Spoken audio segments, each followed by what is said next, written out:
His divine grace, founded with Skanabai, Charanadavinda Bhaktivedanta Swami Srila Prabhupada ki, Granthara Shrimadbhagavatam ki, their most merciful Lordship Shri Kunja Vihari ki, Shri Dukana Shri Baladev Mai Subhadra ki, Shri Mataji Shri Balagopal ki, Shri Shrivarnitai ki, Yitai Go Prem.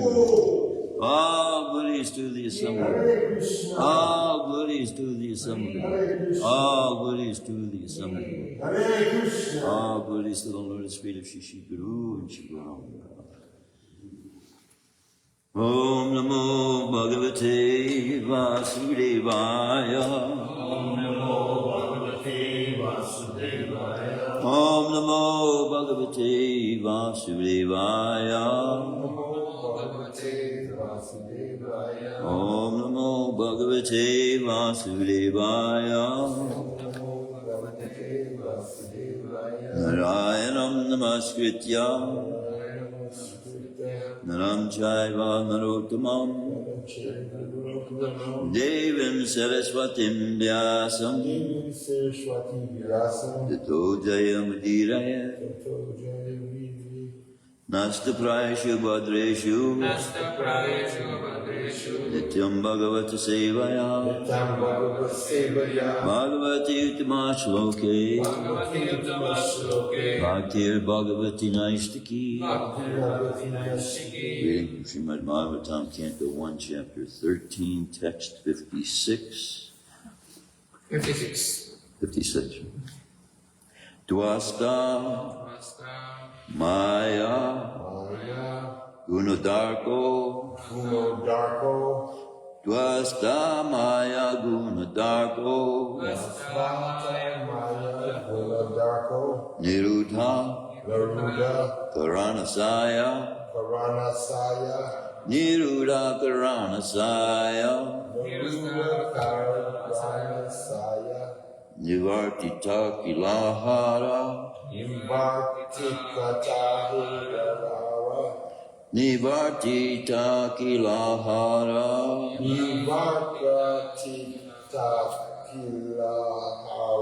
Aste Stanur Ivachala Aste Stanur Ivachala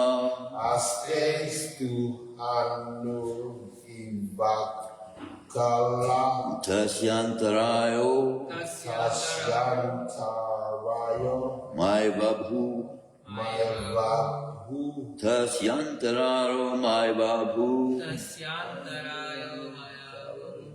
Sanyastakila Karmana Sanyastakila Karmana Dwastamaya Guno Darko Dwastamaya Guno Darko Niruddha Karanasaya Niruddha Karanasaya Niruddha Karanasaya Niruddha, it's the previous verse. Niruddha Karanasaya Nivartita Kilahara Nivartita Kilahara Aste Stanuri Vachala Aste Stanuri Vachala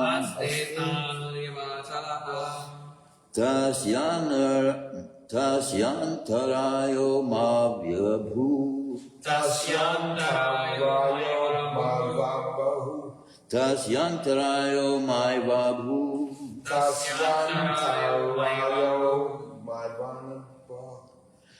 Sanyastikala Bhakarmana Sanyastakila Karmana Please chant. Dwastamaya Gunardako Niruddha Karanasaya Nivartita Kalahara Aste Stanuri Vachala Tasyantarayo Mai Vabahu Sanyastikala Karmana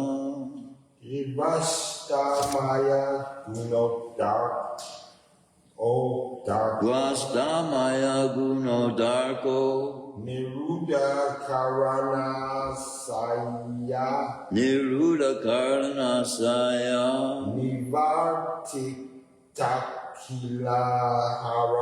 Nivartita Kilahara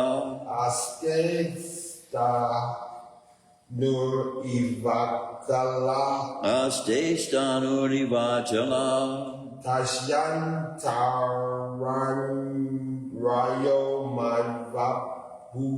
Tasyantarayo Mai Babhu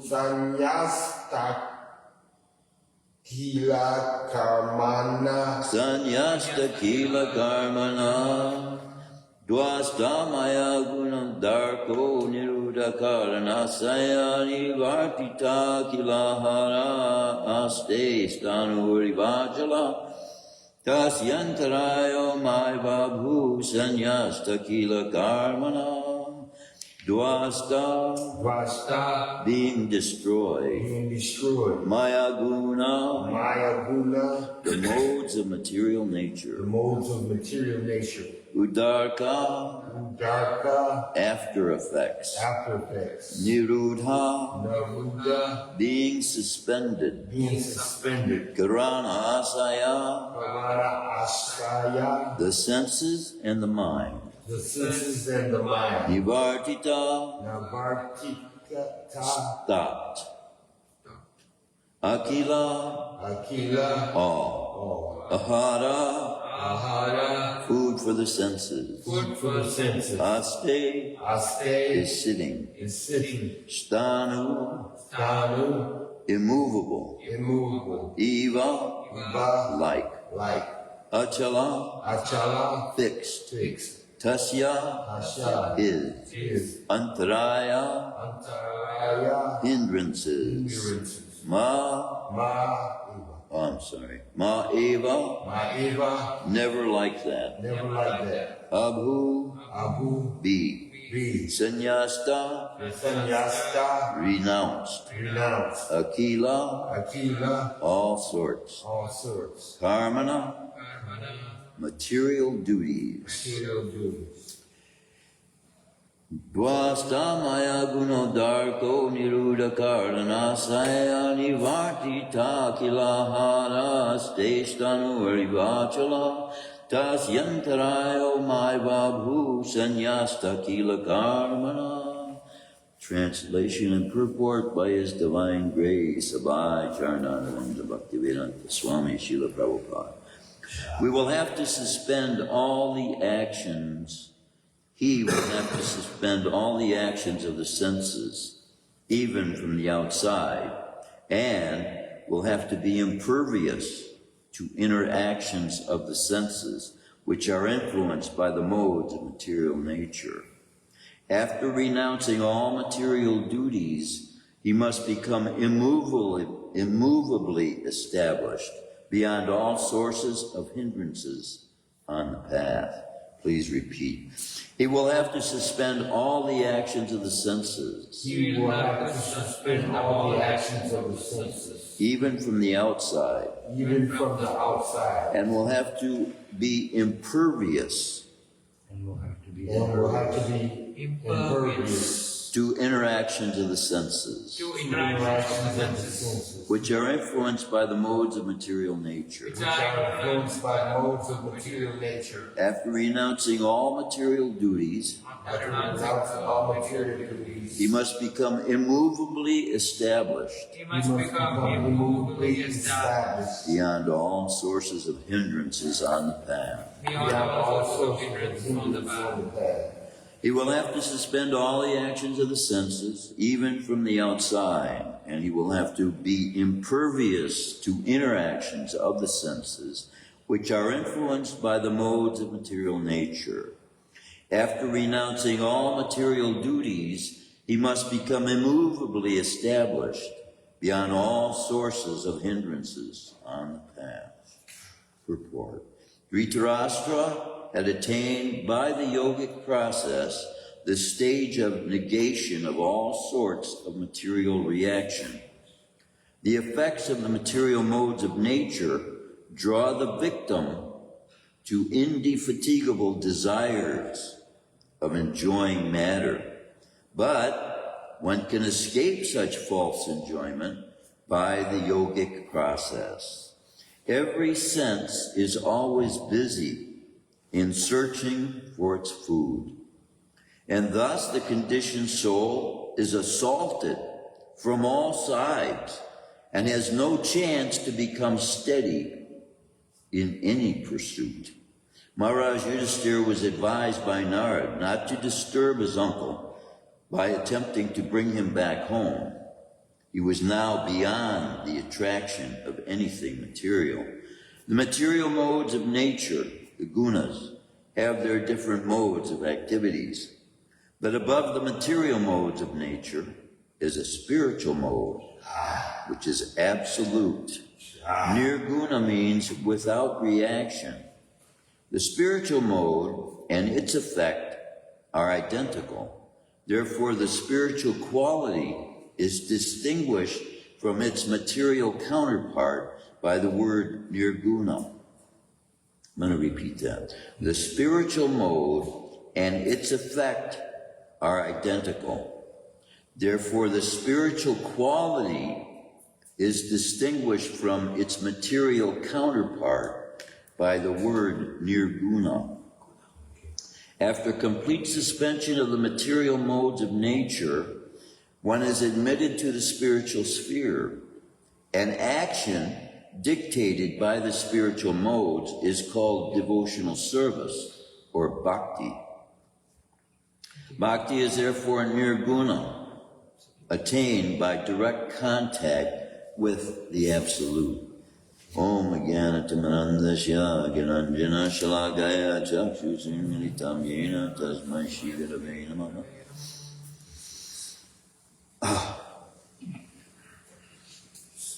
The material modes of nature, the gunas, have their different modes of activities, but above the material modes of nature is a spiritual mode which is absolute. Nirguna means without reaction. The spiritual mode and its effect are identical. Therefore, the spiritual quality is distinguished from its material counterpart by the word nirguna. So, the physical senses, as this is described, they feed, right? They're constantly desiring something to be satisfied with, the eyes, the ears, the nose, everything. And the spirit soul is not like that at all. So we're like ourselves made of a substance completely different from that which we're interacting with. And the illusion we are under is that which we are interacting with is going to provide us the satisfaction that actually the senses can never be enjoyed with, which is explained here. It's like an endless pursuit, right? You can never satisfy these senses. So the counterpart to the senses is the soul. And the nature of the activities of the soul is the same nature as the soul itself. So that's why engaging in bhakti familiarizes us with the nature of the soul. So the more we engage in spiritual activities, the more we become familiar with the nature the soul is. The soul is the same nature as the bhakti that it engages in. And that bhakti gives realization of itself as well.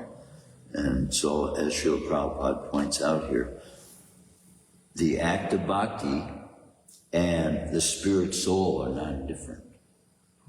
So we are engaging in that which we are to experience what we are. And so the substance is completely opposite of that substance and nature of everything in the material world. All that is in the material world is temporary, and everything in the spiritual world is eternal. Completely opposite, you might say. So, in a sense, because the two don't mix together, the material energy and the spiritual energy. So, we are constantly being reminded as we chant these thoughts of the past keep bringing us remembrances of those experiences we have had with the material energy. And the senses of the body then create hankerings for more of that. So that's why we've got to keep our minds solidly fixed in this process of Krishna consciousness, Because once we've come to the place of surrender, it's very important that we keep ourselves in that place where Srila Prabhupada explains, eventually we can become free from any disturbances whatsoever. Nothing in this world eventually will be able to disturb us or bother us or take our attention away from what we need to do and what we need to concentrate on in this world. There's a difference being made here as well between the external, which Dhritarashtra is being revealed that Dhritarashtra had to remove himself totally from external activities. So we do that also, but the external activities are distinguished from the material activities. So we shouldn't look at our activities in Krishna consciousness as something that we have to renounce. Even though we are not renouncing all material activities, those activities are not of a material nature. So renunciation in the initial stages is what is the perspective looked at by one who has continually been engaging in the material energy. But after that development of taste for spirituality is obtained, then there's no question of the soul even thinking of it as renunciation, right? We don't feel deprived of meat or anything because we're sitting down at prasadam. We don't have to worry about, oh, we're not getting enough because we didn't get any meat in this meal, right? So all these past activities the same way. Instead of looking at them as those experiences provided so much satisfaction for us, we look to the future of those activities that we can engage in now to gain renunciation, to gain separation from that which we previously thought would give us satisfaction. So it's a different perspective that we take on. When renunciation is in effect in our lives, all those past activities that we had previously looked at as beneficial for the self to be able to experience pleasure, not looked at in the same way anymore. And we see the trap we were in, because the illusory energy.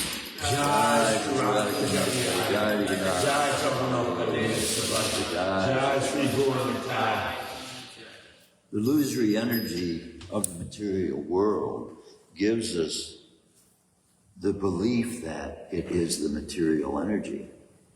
Like when you're out in the woods, if you're wearing bright clothing, it's easy for wild animals to see you. And immediately, even a bull, when they see colors moving, they're immediately attracted to jump in. Right? So, when you're wearing camouflage, you blend right into the background and nobody can even see you're there. So, the material energy is kind of like that. We're in the material energy. We're trying to renounce the material energy. We're camouflaged by the soul. The soul gives us protection from the material energy. But if we take our dress off, that is, knowing the soul that we are now, if we act according to the previous desires we had, we're taking our camouflage off so that Maya can jump right in and give us the illusion that we are enjoying the material energy. So it's very subtle as well, because similarly, the same activities we're engaging in now, sometimes we can look at as similarly the same activities we were previously engaged in. But we have to know the difference between the activities, the purpose, the intent, and the end result. Because all those activities centered around sense gratification, which for the most part the material world is set up for, which the majority of the population of the entire world is engaged in, right? The material energy. And when we create friendships with those who are enjoying in that way, they share with us that which gives them enjoyment. This is why also it's important we don't take association from people who are themselves taking pleasure in the material energy, but we give association from that spiritual energy that we are getting from Krishna. So it's not that we don't like people. It's not that we don't want to have association with people. It's that we don't want to become contaminated now with the same kind of desires we had previously to enjoy using the senses of the physical body, thinking that that is our source of enjoyment. Because automatically by engaging the soul in the spiritual activities, the material senses are already satisfied. So most people who are in their mind developing the ideas on how to satisfy the senses of the physical body, that same time that they are engaging in the thoughts of their mind to satisfy the senses, the devotee is engaging his mind in how to satisfy Krishna. And so that's the difference between the end result. Involving our minds with and centering our concentration upon the senses of the physical body will give us a continued use of the senses of the physical body in the same way that using the spiritual senses of the soul to act upon the instructions of the spiritual master will give us the results of the spiritual energy. So then study of the books helps us to realize the difference between the two.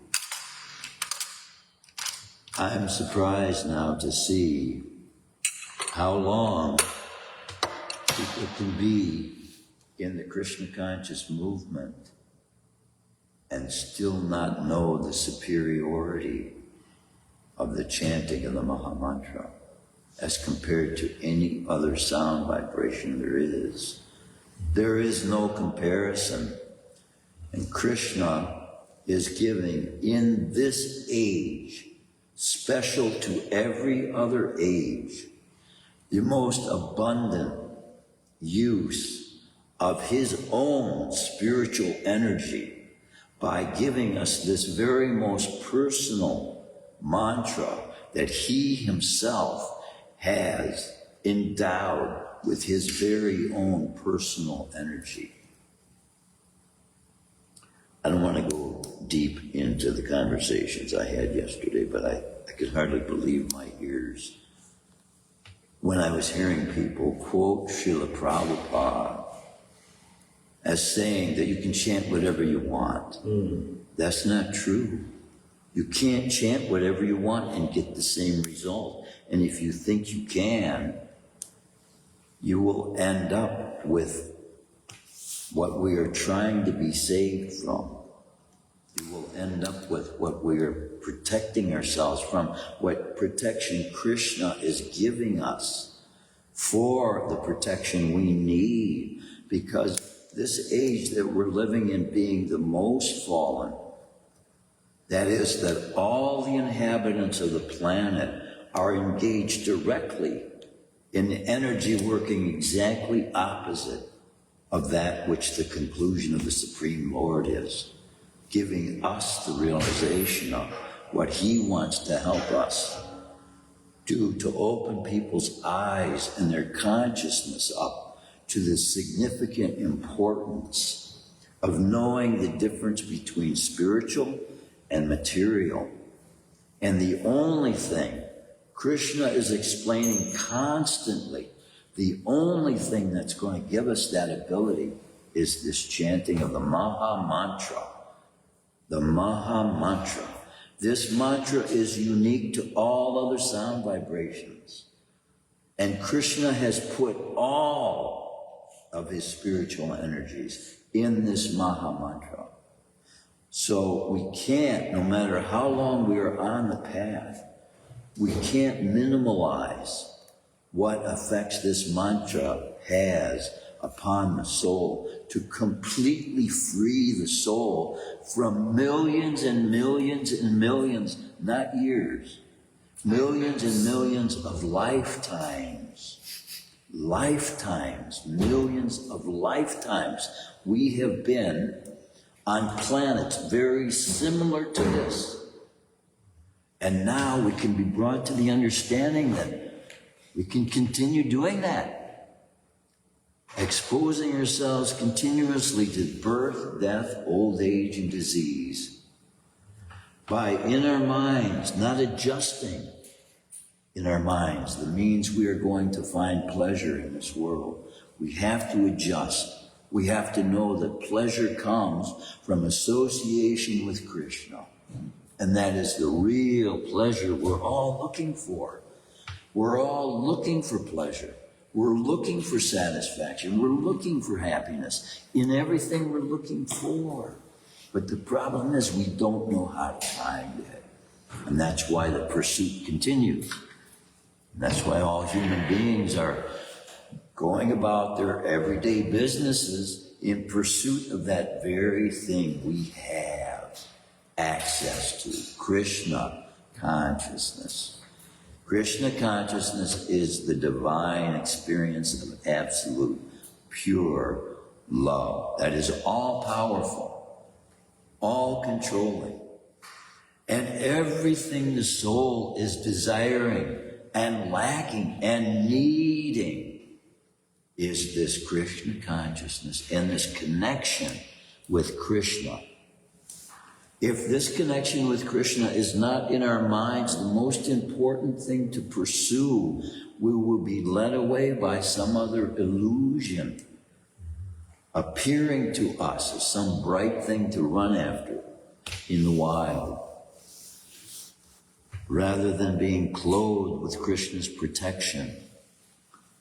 Everything we pursue for the satisfaction of the senses completely exposes us for the illusory energy to be able to control our minds and put us under the illusion that there is some pleasure to be experienced in this world with the material energy.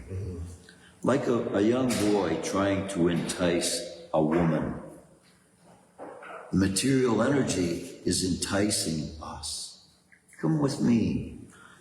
Let's go see this thing. Let's go hear this thing. Let's go talk about that thing and all these things that ultimately lead. Maya is there taking a form of service to prove the devotee, to prove the purity and force of Krishna's name in the devotee that surrenders to Krishna. Maya is taking that service of Krishna, which she doesn't really like that. In fact, that aspect of her service towards devotees is that she's enticing devotees to prove the sureness of their connection to Krishna. So then if we have that attitude and realize these that are being shown to us as attractions of this world, if we can have in our minds the realization, this isn't distraction, Maya is trying to prove my strength. And if I give in to Maya, then I will prove my weakness. So by giving in to Maya, then we surrender ourselves, our protection. We are surrendering our covering that Krishna has. We were talking about yesterday the protection that Krishna gives of his chakra.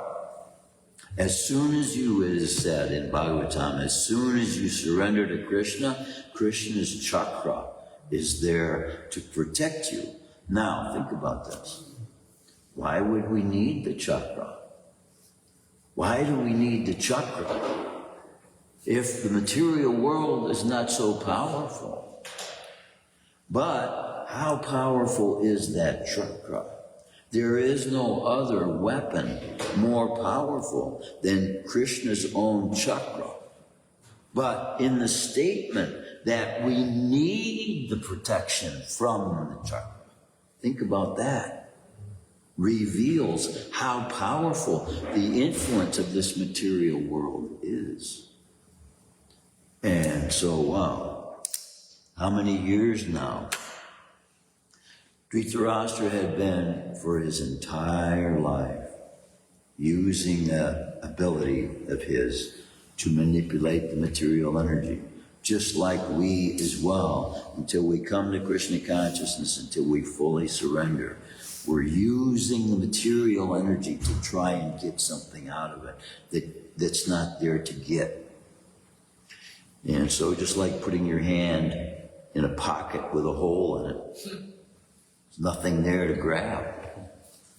So Krishna, his pockets are full.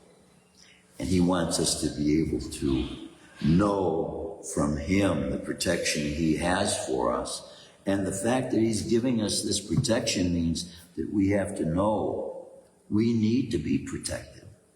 We need Krishna's protection. And this bombards the idea, the false ego has, that I am it. I'm the greatest thing there ever was, and everything should be for my pleasure. This is all the false ego. And yet we're all dominated by that belief in our minds, isn't it?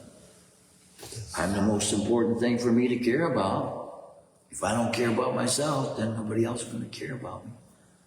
But actually, Krishna cares about us more than we care about ourselves, evidenced by the fact that we're not pure devotees yet. And we're still looking for protection in other ways than that spiritual path that Krishna is giving us. When we find ourselves enamored by the things in this world, or even enamored by what we believe to be the rewards this world has to offer, because this world doesn't have anything for us to experience in the form of pleasure, except serving Krishna, which is so far removed from this material world that everything that we use in the material world for Krishna's service is transformed itself and touched by this spiritual energy, so that now that you are surrendered to Krishna, everything that you use in this material world is being transformed in effect to have that opposite effect. Now, if we, after years of having been conditioned in the material world, keep that in our minds as reward and punishment, the same way in Krishna consciousness, it's not the same. They're being punished because of the totality of their existence. We're suffering from karma because we are continuously involving ourselves with the energy that produces karma. We don't become free from karma until we're totally removed and totally immersed in the energy of bhakti. So there's got to be a total surrender. And because it's been so long that we've been immersed in the material energy, it's something we have to be reminded of almost constantly. But every day, that's why Bhagavatam class is so significantly important too. Because you won't find a literature that gives as much clarity and distinction, making us realize, helping us to realize the significant difference between the material energy and the spiritual energy, which we ourselves are. And knowing that then gives us a realization that nothing will satisfy us except that spiritual energy. So just like we take into the physical body the substances that the physical body is made of, the same way the soul, looking for happiness, is not going to find happiness to feed itself with except that which itself is made of. So the same way we're feeding the body, then the principle is there to feed the soul. But we feed the body with the things of this world, we feed the soul with the things of the spiritual world. Because that's where it is a part of, and that's how we find satisfaction. In all the pursuits of humanity, looking to make life easier, right? We invent things to make lives easier for ourselves. But why? Why will making things easier produce a better result at the end, right? All these inventions we make. We want to change the climate of the room. We want to change everything. We don't like things the way they are, so we manipulate and we plant seeds. We manipulate the way we want the fruits to look like. We manipulate the material energy in practically every profession there is being offered by human beings. It is a manipulation of the material energy of God. So surrendering to Krishna means coming in contact with the spiritual energy of God and realizing and applying the principles Krishna gives us to know how to separate ourselves from the material energy and immerse ourselves in the spiritual energy so that we only know spiritual energy. So if we only know spiritual energy, we're going to be brought to the place where our minds will be so completely free from any imperfections in this material world whatsoever. That relationship we have with Krishna is perfect. And everything that Krishna is giving us the experience of as we develop this desire to work in the spiritual energy to serve Krishna, he gives us the taste we need to strengthen us and to feed, and to give us that we need to carry on. And he's revealing what form that takes. The chakra is one form that takes, but ultimately it is Krishna's love that we experience through communion with him that is the real strength. It is the real strength that will enable us to overcome all difficulties and anything we may face in life.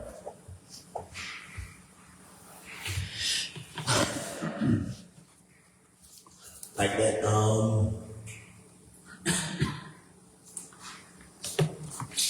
What is that? Like that one? that SCA, writing it down on paper. I'm glad you mentioned it. I just had sent away and I got some yesterday. Oh, you just got some? Came in the mail. Oh, you just got some? So I want to send it to Gaurasinda. You gonna send something to go send? Yeah, because I made a list yesterday. I didn't finish it. You know, all the herbs we use around here. And all the herbs in the SCA. There are two different types of herbs, you know what I'm saying? well, see, we're through these literatures as well, we're learning that since time immemorial, there have been manifestations of souls that have the ability to heal other souls. And they appear in the form of plants, medicinal plants. Right. Krishna says, I am the healing herb. Yes. So what we look to in the ability to use these that have been given to us in the form of plants by Krishna to extend our ability to continue our service. Right. So these abilities that these plants have to help our bodies is due to the consciousness of those souls that they develop that desire to be able to help devotees in that way too. Right. I was wanting to read a little more from 9th Canto. Yesterday I was reading from 9th Canto, and we were reading about how it would seem Maharaj Ambarish, he was at one time the emperor of the world. And so to gain that position, one has to develop qualities in his life that make them a perfect human being, right? But Durvasa Muni, coming by his own desire, it says he was not invited.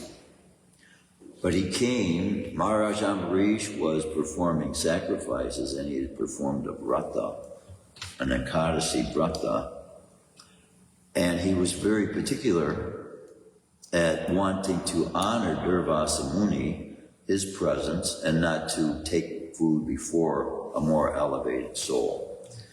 So he was waiting for Durvasa Muni before he would break Ekadasi, and Durvasa Muni was spending time performing a vow of vrata, and in order to keep from offending Durvasa Muni, Ambarish Maharaj discussed with other Brahmins what would be the best etiquette. So even in discussion with the Brahmins, he was given advice and had reasoned himself that drinking water was simultaneously not breaking, not eating, and simultaneously was breaking a fast. Yeah. So he did that. And with love and compassion out of his heart, revealed by wanting to follow the etiquette in the presence of Durvasa Muni, yet Durvasa Muni had in his mind to find some fault. Therein lies the principle in the account that people are performing sometimes austerities to think of themselves as better than everyone else. We see this happening in Chaitanya Charitamrita with Lord Chaitanya going to the Mayavadis. You take Prashadam. See all the ants around his plate? He loves sugar, this guy. He loves sweet things. He's not a sannyasi. He's not a renunciate. He's just serving his senses. See, and people use their own religious advancement to prove their own superiority over others. Ambarish Maharaj was not like that at all. He's controller of the entire planet, the emperor of the world. He himself had been fasting and was doing everything he could to observe the etiquette, in a sense, to please this Mayavadi. And even in doing that, the Mayavadi turned on him and wanted to curse him, pronounce a curse on him for a punishment that he thought in his mind he was deserving of, because he wasn't honoring him, he thought. Okay. So he was able to produce out of his hair. He took some hairs out of it, he produced a big demon. This big demon he produced. When the demon appeared, Ambarish Maharaj didn't even move. He didn't move a bit.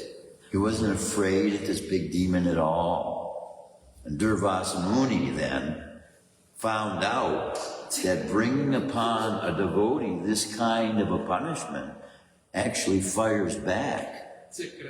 Yeah. Krishna's chakra was there to protect Ambarish. And it's brought out in the purport I read yesterday that as soon as a devotee surrenders to Krishna, that chakra is there to protect him. And that chakra is all powerful. What does that tell us about the power of the illusory energy? That Krishna has to provide the safety of his chakra to every devotee. You see that? That's how powerful the illusory energy is of Krishna. And so once we do come to that point of having fully overcome the illusions of Maya, It's a great established fact in one's life that can give one the protection forever. And that's what this devotional service, this path of bhakti, that this Krishna consciousness movement is offering to everyone that will take advantage of the opportunity being given. So Krishna's protection is there, but being that it necessitates Krishna because it is so powerful.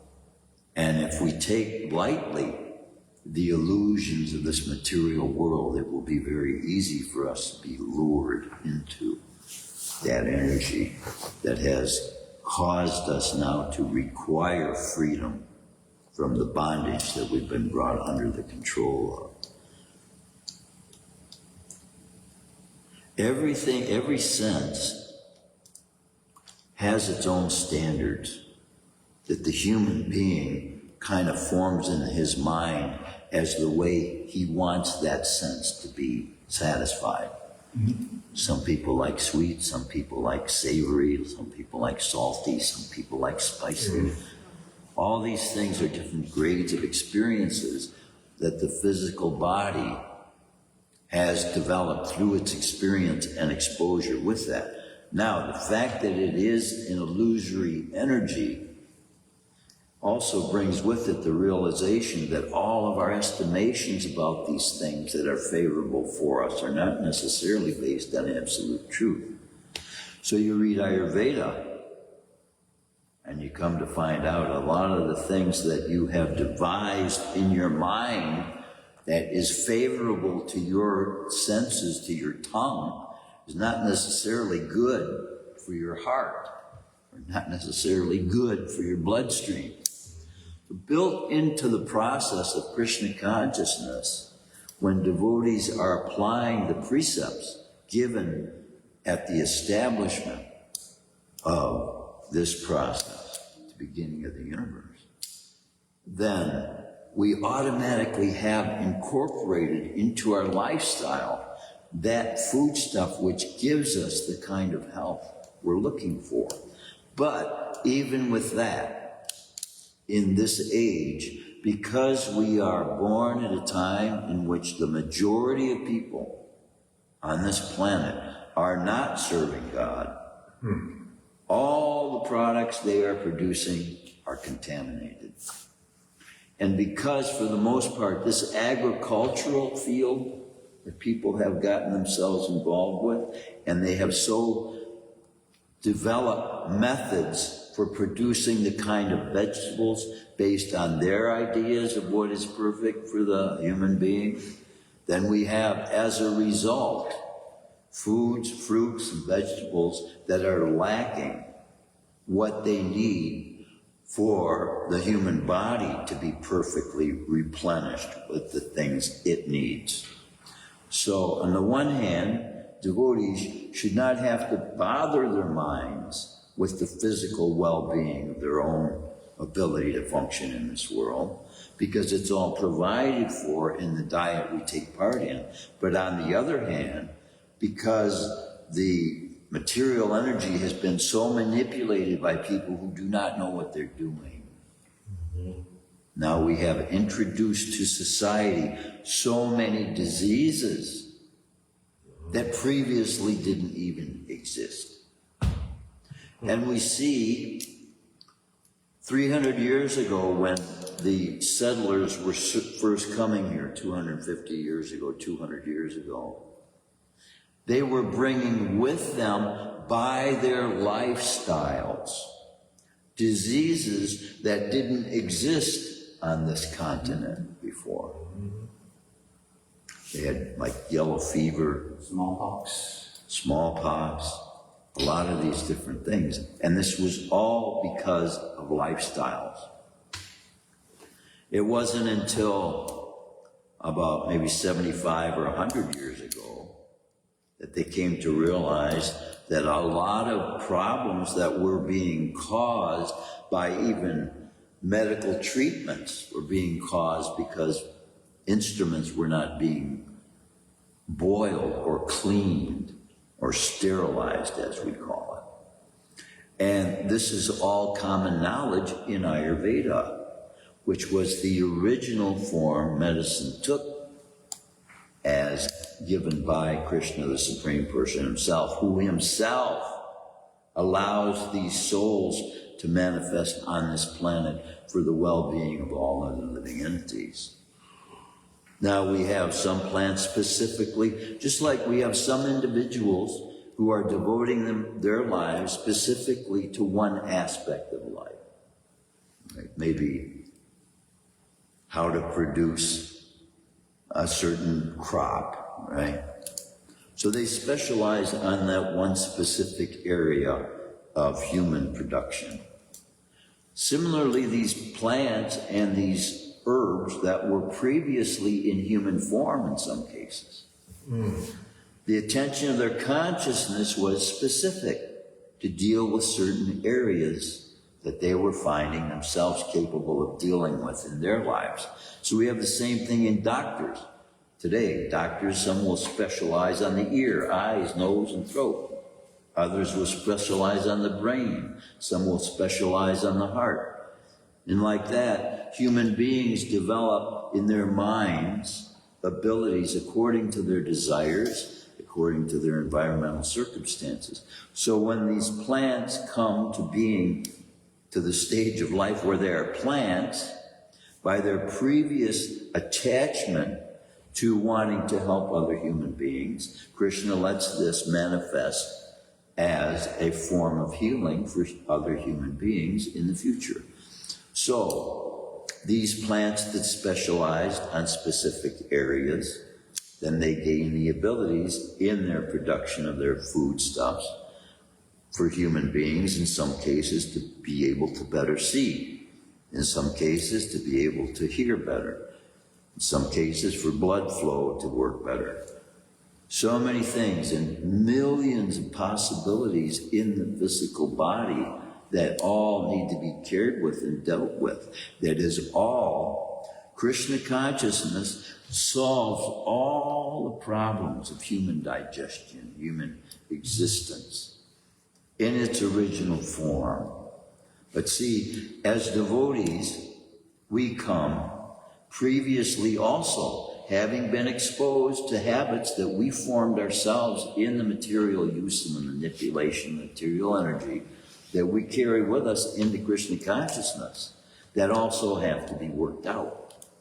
We got to get rid of all these past habits we have with our minds and with our bodies and receive clearly the original viewpoint that Krishna wants to give us in the way that he sees things. This is what is meant by Krishna consciousness. Seeing the world the way God wants us to see it. And so then seeing the purity in its original state that Krishna gave it in, and we can return. So when a devotee surrenders to Krishna and he realizes all these inclusive aspects of Krishna consciousness, he has within him now an open consciousness that Krishna has given us the ability to see. The unlimited availabilities that this consciousness that we are developing now enables us to see for our futures what part we may take in this whole cycle that Krishna has made for souls to get out of the material universe. So the same way that there is a samsara, it is like that eternal merry-go-round, right? Trying to have fun, trying to enjoy, getting suffering from it, and then dying, coming back with the same desires, wanting to enjoy. But the same, in opposite direction, there is a wheel of liberation, and that is Krishna consciousness. Yeah, and so we have access without the need. See, all of these weapons that were given, you had to know specifically. You could recite the weapon wrong and it could turn back on you. All these things are already set in place by Krishna for our benefit, to keep us protected through this whole lifetime we're going to have now from here on in. We have to be protected by all these external forces that are constantly blasting us with the means of being able to be strengthened. It's just like a diamond in the rough, they say, in the rough, right? It's got rough edges. The only way for that diamond to become purified and pure and polished is for other diamonds to bump up against it and polish it. And that's how we do to one another. By one soul becoming a little more advanced, he passes on that advancement that he's gained to the souls who are coming in after. And we do the same thing for one another. Ultimately, for all of us to find, in the end, the completeness of it all, the 100%ness place that we want to come to, where then we will be completely freed from all the effects of the material energy, and everything we previously involved ourselves with, we will become completely freed from that as well. And Krishna consciousness, as we can see, provides us with everything we need to experience that. And all we have to do is apply the principles. Just like following a recipe, making a dinner. So yes, follow the precise recipe and you get the end result. You'll be happy with it. The samskaras are the opposite of the cycle of the samsara. Well, samsara is itself a cycle of birth, death, old age, and disease, described as that cycle. But the eternal cycle that we're being given in Krishna consciousness, that bhakti, it's also eternal. And in fact, samsara is not really eternal. But as long as there are souls in the material energy, it will exist. There will be a time when there won't be any more souls in the material. Well, they'll be inside the body of Mahavishnu, which I guess that's not material. So there will be a time when there won't be any material energy at all manifest again, which happened before, billions and billions and trillions of times. It's endless. Eternity is continuing. Now we're jumping into it in the middle part, becoming human at a time after long time has passed. But we are in the eternalness now. If we stay in that eternalness, we can have eternal experience of love, happiness, satisfaction, fulfillment, which is what souls are looking for, right? Joy. Any comments, any questions, any realization? Nice class, thank you so much. Krishna's mercy. Grant to Shrimadbhagavatam, ki jai, Srila Prabhupada.